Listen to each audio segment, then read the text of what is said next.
विश्व प्रसिद्ध बाबा श्याम का वार्षिक फाल्गुनी लक्की मेला जो कि 11 मार्च से शुरू होने जा रहा है और आगामी 21 मार्च तक ये मेला रहेगा। 10 दिवसीय मेले के दौरान प्रशासन द्वारा अनेक व्यवस्थाएं यहाँ पर की जाएगी ताकि आने वाले श्रद्धालुओं को किसी प्रकार से दिक्कतों का सामना नहीं करना पड़े, उनको सुगमता से बाबा श्याम के दर्शन हो सके। तमाम सुरक्षा के जो व्यवस्थाएं हैं वो प्रशासन की ओर से, पुलिस प्रशासन की ओर से यहाँ पर की जाएगी। हमारे साथ में मेला मजिस्ट्रेट गोविंद सिंह बीचर है, इनकी देखरेख में तमाम व्यवस्थाओं को अंतिम रूप दिया जा रहा है। हम इनसे जानना चाहेंगे क्या क्या व्यवस्थाएं इस बार रहेगी, क्या क्या नए परिवर्तन यहाँ पर किए गए हैं। और इस बार सुनने में आया है कि जो निकासी द्वार है उनमें कुछ परिवर्तन किए गए हैं, नई लाइनें यहाँ पर बनाई जाएगी, तो उनको लेकर के हम बात करते हैं। जैसा कि आपको और सभी श्रद्धालुओं को पता है, विश्व प्रसिद्ध बाबा श्याम का जो वार्षिक लक्की मेला है इस बार 11 से 21 मार्च के बीच में है और इस संबंध में प्रशासन और पुलिस द्वारा लगभग सारी तैयारियां कर ली गई हैं या अंतिम रूप दिया जा रहा है। पिछली बार का जो वार्षिक मेला था उसे पहले एंट्री को बड़ी सुगम बना दिया था, व्यवस्थित कर दिया था, जिसमें 14 लाइनों से एंट्री होती है, परंतु एग्जिट का थोड़ा सा इशू था कि शहर के अंदर जो मार्केट है, मार्केट में सारे के सारे लोग जाते थे तो वहाँ पे बॉटल नेक की स्थिति आ जाती थी। उसको हमने इस बार सुधारने की कोशिश करी और इस बार 4 लाइनों को हमने, एक जैन मंदिर गली है वहाँ से कबूतर चौक से होते हुए जैन मंदिर गली से हम एग्जिट दे रहे हैं। इसके अलावा जो आगे की 2 लाइनें, एक इमरजेंसी लाइन और एक दिव्यांगजन के लिए जो लाइन है, इन दोनों लाइनों को हम गवाड़ चौक की तरफ से एग्जिट दे रहे हैं, जिससे 3 रूट में 3 जगह डिस्ट्रीब्यूट हो जाएगी, तो वहाँ पे एग्जिट में कोई प्रेशर नहीं पड़ेगा। इसके अलावा जो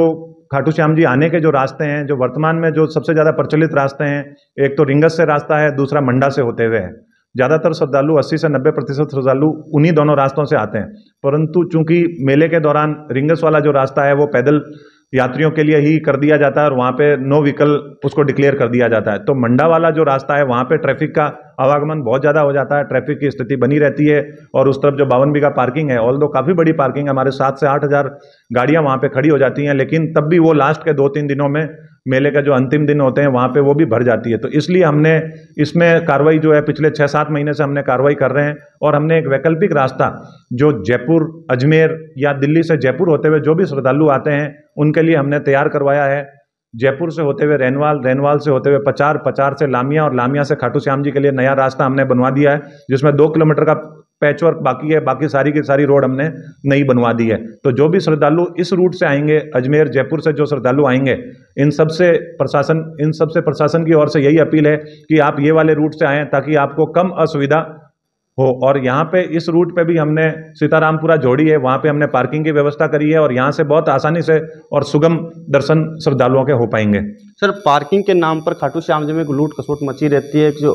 कई लोग ऐसे हैं रसीदें लेकर घूमते हैं, एंट्री वाहनों की जैसे खाटू में होती है तो उनको परेशान किया जाता है, उनकी ज़बरदस्ती रसीदें काटी जाती है। कई बार देखने को मिलता है कि रिंगस से अगर दाता रामगढ़ कोई आ रहा है तो उसकी भी रसीदें काट दी जाती है। तो इस बार क्या मेले में पार्किंग की व्यवस्था निःशुल्क रहेगी और क्या नगर पालिका को क्या निर्देश दिए गए हैं? नगर पालिका की जो पार्किंग है इस बार पूरे 11 से 21 जो मेले की अवधि है उसके अंदर सभी पार्किंगों को फ्री किया गया है। तो जो पार्किंग की अव्यवस्था जो होती है उस अव्यवस्था से इस बार श्रद्धालुओं को नहीं गुजरना पड़ेगा। और सभी श्रद्धालुओं से भी मेरा यही निवेदन है कि जो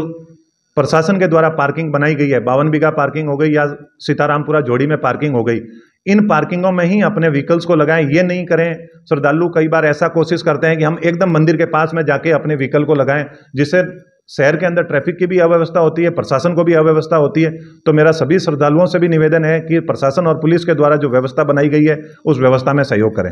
सर, वीआईपी दर्शन के नाम से भी कई जो स्थानीय लोग खाटू में ऐसे घूम रहे हैं जो वीआईपी दर्शनों के नाम से पैसे लेते हैं, कई अभी पुलिस द्वारा पकड़े भी गए थे। मेले के दौरान इस वजह से काफ़ी अव्यवस्था उत्पन्न हो जाती है, कई बार लड़ाई झगड़ा हो जाता है, तो इसको रोकने के लिए क्या अभी इंतजाम किए गए हैं?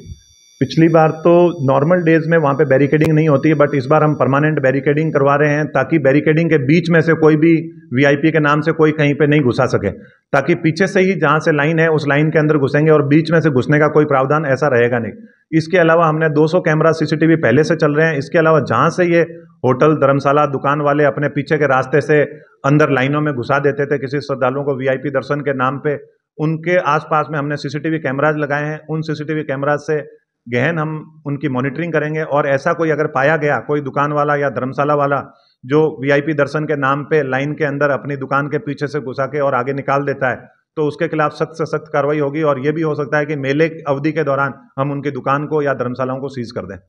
सर, एक महिलाओं के लिए जो आने वाली महिला श्रद्धालु हैं उनके लिए भी काफ़ी परेशानी होती है कि कई बार प्रशासन के पास भी वो महिला मजिस्ट्रेट कार्यालय में भी पहुंचती है, और जो शौचालय होते हैं रिंगस से खासकर बात करें, रिंगस से खाटू श्याम जी तक कई जगह ऐसे पॉइंट है जहाँ पर शौचालय नहीं होने चाहिए, लेकिन वहाँ पर शौचालय मंदिर कमेटी को हालांकि जिम्मेदारी दी जाती है, लेकिन वो वहाँ पर नहीं लग पाते, जिसकी वजह से जो महिला श्रद्धालु है उनको काफ़ी परेशानी का सामना करना पड़ता है। और एक पेयजल की समस्या है सर, पेयजल की हालांकि व्यवस्थाएं पूर्ण रहती है, लेकिन कई जगह जो कई पॉइंट ऐसे होते हैं, कई रास्ते ऐसे हैं जहाँ पर जो श्रद्धालु उनको पीने के लिए पानी नहीं मिल पाता। तो इस बार पेयजल की क्या व्यवस्था रहेगी सर? जो सबसे पहले आपने शौचालय की बात करी जिससे महिलाओं को असुविधा होती है, उस संबंध में मैं आपको निवेदन करना चाहता हूं कि पिछले लगभग 2-3 महीने से हम इसी पे वर्क कर रहे हैं। 52 बीघा पार्किंग में हमने लगभग 25-25 टॉयलेट्स और वॉशरूम, नहाने के लिए वॉशरूम, वो सारे के सारे 25 तो उस तरफ जहाँ एंट्री है वहाँ पे बना दिए हैं, 25 ही एग्जिट की तरफ बना दिए हैं। इसके अलावा जो लामिया तिराया है वहाँ पे भी हमने एक शौचालय बनाया है जहाँ पे अराउंड 20 से 20 के लगभग है। इसके अलावा जो नया डोम बना है उस डोम के भी चारों तरफ शौचालय की व्यवस्था की गई है। लगभग आप पिछले 1 साल में ये मान के चलें 6 से 7 जगह हमने ऐसे बड़े बड़े शौचालय बनाए हैं जिससे काफ़ी असुविधा का हल हो पाएगा। इसके अलावा जो पेयजल की व्यवस्था है उसमें हमने कुछ जगह चिन्हित करी है, मेडिकल कैंप जहाँ लगेंगे उसके आसपास में, ताकि भीड़ भी वहाँ पे इकट्ठी ना हो। वहाँ पे हम वाटर कैंप्स लगाएंगे जहाँ पे पानी के वाटर स्टेशन लगाए जाएंगे जहाँ पानी की व्यवस्था लोगों को पिलाई जाएगी। उसके अलावा लास्ट के जो 3 दिन होते हैं जब भीड़ बहुत ज़्यादा हो जाती है तो उस टाइम हम पाउच के द्वारा जगह जगह पे जो वाटर के पाउच हैं वो पाउच डिस्ट्रीब्यूट करवाए जाएंगे। बहुत बहुत धन्यवाद। तो ये थे हमारे साथ में महिला मजिस्ट्रेट गोविंद सिंह बिसर, इन्होंने बताया कि किस प्रकार से इस बार बाबा श्याम के फाल्गुनी मेले में व्यवस्थाएं रहेंगी, क्या क्या इंतजाम यहाँ पर रहेंगे और क्या नई व्यवस्थाएं यहाँ पर की गई है, वीआईपी दर्शनों को लेकर के क्या प्रशासन किस प्रकार से कार्रवाई करेगा,